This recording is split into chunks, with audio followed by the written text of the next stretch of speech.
G'day guys, how's it going? Welcome back of course to the Time Bomb channel. I hope all is good, excellent in your part of the world. Watch review today of the Mühle Glashütte. This is the Panova Blue and that is reference M1-40-72-MB. It's been lent into the channel by the lovely people over at First Class Watches. So do hit them up if you're interested in this one or any other stock on their website. Let them know that you've come from the Time Bomb channel because they will help you on price matching. So let's just zoom in a fraction. So this is the first Mühle Glashütte that I've had on the channel for review, and have to say that all at the Time Bombardier channel are very, very, very impressed with this one. If you read reviews and things like that, there's a lot of people who describe this as the Zin 556 killer. To me, it's kind of sufficiently different to say no, because I think it's offering something really quite different. But what our Teutonic cousins are doing for the watch industry at the moment is absolutely brilliant. They're offering something to challenge the hegemony of other brands. And yeah, as I say, really very, very impressed with this one. One of the things, he says, I can't see through the camera, one of the things that I did get when I popped it out of the box was slight Milgauss vibes. I don't know if you agree, disagree. Let me know your thoughts there. I think they've gone, when they've sat there in their design room, they've gone, yeah, let's create something sort of colourful and with a little bit of panache. And then they've gone, yeah, but we also want it to be adequately laid back at the same time. I think the colours and the finishing on this watch are exemplary. So yeah, as I say, it's playful yet restrained at the same time. So keys package as well, which is very important. It's 40 mils across. It's about a 10 and a bit mils deep.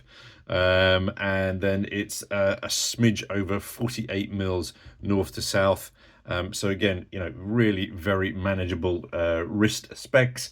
And sorry, yeah, if we forgot there, 20 mil lugs also. Comes with 100 meters worth of watery goodness. Sapphire up top, and just while I'm throwing this on wrist, I will show you that it does as well come in multiple dial color choices. They retail for around £1,300 on this Milanese, but first class watches, so it's not properly sized for me, first class watches do have a 15% discount voucher on at the moment, so if you're interested, do hit them up. As I say, they also come on, they seem to want to sell these on NATO straps. I'm not a huge fan of NATOs myself. I just think this is, it just looks better on metal, or equally would look good on a very smart leather as well. Yeah, I mean, I do like these meshes, because I think they're great office bracelet options, because they're very, very light yet also breathable. Very, very nice. Quite classy, isn't it? Notice the clasp on this one as well, I think is absolutely fantastic. It's still got stickers on, as I say, because it is a shop watch. So we'll be going back to them. The only neg I can see is that you do get quite a lot of leftover there, and that may push the that mesh out a little bit.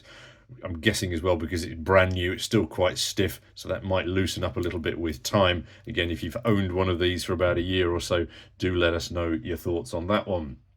Other important aspects, okay, so buzzing away inside then, connected to that crown, pop crown, is a Solita SW201, which again, Müller actually regulate themselves, so you do get that familiar resistance on the crown action there. You can see it's quite a stiff movement, but again, that's peculiar to that SW200. And again, so I really can't, so I need to get a different camera. So again, yeah, screws in very, very nicely there, and as well you get a nice side crown there also. And as I say, winding action, very subtle, almost imperceptible winding there, but again, as I say, feels very much like all other SW200s. I did read something about the regulation that they do, but I've forgotten to make notes on it, so my sincere apologies on that one. Um, Other thing to note as well, that the case back is very, very clean and smooth. But again, I just really do like the lines on it, and the way they've done that. You'll notice as well that it's got pins for pin screws there again, so which also contribute to the watery goodness on this one. Again, so not screw back, but again, nicely done. As I say, feels and looks brilliant, the finishing on the steel there. Let's get into the dial as well, because again, that to me, that sunburst blue, he says he can get rid of the reflections, is really, really, really very, very pretty. Very, very subtle, but very, very pretty at the same time. Do like it. And as I say, the contrasting pops of orange on here with the hour markers, I think is absolutely brilliant. Um, the one thing that each day that I've been looking at this, I haven't been completely sure. I don't know if the whited hands and the silver there of the hour and the minute hand are the best. Sometimes I think they're brilliant because they're so clear and legible, and other times I'm sort of sat there thinking, was white the right color? Limited dial text as well, which again, allows the pop of the blue underneath to to dominate. And again, I like that they've chosen a small font on here.